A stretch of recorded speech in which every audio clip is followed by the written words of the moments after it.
You check the balance on a Tuesday night, and it is almost exactly where it was last month. You added money, you added money, and the number moved by an amount so small it feels like the account is ignoring you. So you do the arithmetic in your head, the way everyone does at that moment. This much a month, that many months, and the answer is a year you would rather not think about. Everyone tells you the first 100,000 is the hardest. They are right. It is. And almost every one of them gives you the wrong reason for it. You have heard the reason. Compounding takes over at 100,000. That part is not true, not roughly true, not true enough. There is no switch at that number, and once you can see what is actually happening underneath, you get something better than a rule. You get your own number, and it is almost certainly not 100,000. First, the part that is not your fault. Nobody who repeated that number to you was lying. It travels the way most money rules travel, intact and unexamined, because it sounds like it ought to be true, and it has just enough truth inside it to survive being repeated. Something real does change as a balance grows. That part is not invented. What is invented is the threshold. Because here is what nobody mentions while they are quoting it. Compound growth is a smooth curve. It has no corners, no steps, and no doors. There is no point anywhere along it where a mechanism switches on. $100,000 is not a landmark in mathematics. It is a round number in a counting system that happens to use 10 digits. Money has no idea it is round. If we had 6 fingers instead of 10, the rule would be about a completely different number, and it would feel exactly as inevitable. So if there is no switch, what is the real thing people keep pointing at? Picture push starting a car. The engine is dead, so you get behind it and you push. At the start, every bit of movement in that car is coming out of your legs. All of it. The car is contributing nothing. You push, and it rolls a little, and you push again. Then the engine catches. And now there are 2 things moving that car. Your legs and the engine. For a while, your legs are still doing most of the work. Then, at some point, the engine is doing more than you are. That moment is the only real milestone in this entire story. It is the point where the money your money earns in a year finally exceeds the money you can add in a year. Before it, you are the engine. After it, you are a passenger who still helps push. That is what people are feeling when they say everything changes. They just attached the feeling to the wrong number. Because here is where that moment actually sits, and it is one line you can check yourself tonight.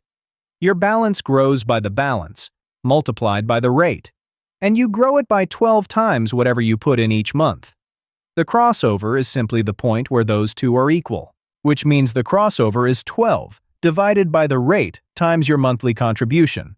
We are going to use 7%, and I want to be honest about that number before we do. 7% is an assumption. It is not a promise, it is not a forecast, and it is not what will happen.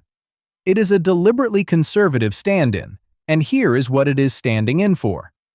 $100 in the S&P 500 at the start of 1928 was worth about $1.16 million by the end of last year. That works out to 10.02% a year, before inflation, across 98 years. That figure comes from the historical returns dataset kept at NYU Stern. We are going to use 7, well underneath it, and later we are going to move it and watch what happens. At 7%, the crossover lands at about 171 times whatever you put in each month. So here is yours. If you add $250 a month, your crossover is around 43,000, not 100,000. 43. 500 a month, and it is about 86,000. 1,000 a month, and it is 171,000. 2,000 a month, and it is 343,000. Now read that column again, because it is doing something that looks wrong. The more you put in, the higher your crossover sits. That feels backwards. It is not. The crossover is not a measure of how wealthy you are. It is the point where your money out-earns your effort, and the harder you push, the longer your legs stay ahead of the engine. Someone putting away $2,000 a month reaches $100,000 in under 4 years. Their crossover does not arrive until year 10. So they pass the famous milestone, feel absolutely nothing, and quietly assume they did it wrong. That is how a rule fails you without ever announcing itself. Now the part that made this worth building. Run the arithmetic backwards and ask which contribution puts the crossover at exactly 100,000. The answer is $583 a month, which is $7,000 a year. And $7,000 a year was the IRS contribution limit for an individual retirement account in 2024 and again in 2025. For 2026, the IRS raised it to $7,500, which moves that same crossover to about $107,000. I want to be careful here, because this is exactly where a video like this would normally overreach. I am not telling you the rule came from that limit. Charlie Munger was saying the first 100,000 was the hard part decades before those numbers existed. The honest version is smaller and more useful. 100,000 is a real crossover. It is the crossover for a person putting away about $7,000 a year. It was never a law about money. It was a description of one saver, repeated until it hardened into a rule. And if that is not your contribution, it was never your number. Now let us do the thing almost nobody does, and move the assumption out loud. Everything so far has been carrying that 7%. Watch what it was carrying. At 8%, the multiplier falls to 150, and our $7,000 a year saver crosses over at $87,500. At 5%, the multiplier climbs to 240, and the same person, with the same habit, does not cross until 140,000. Same saver, same paycheck, same discipline. A $52,500 swing in the milestone, and not one thing about them changed. That is the whole reason this can never be a rule. The number everybody quotes is the output of an assumption that nobody states. So why does the early stretch feel brutal? Because it is brutal, and not for a mysterious reason. Before the crossover, you are supplying most of the movement, and you feel every dollar of it leave. The account is not helping yet in any way your eyes can pick up. There is no feedback. You push, and it rolls a little.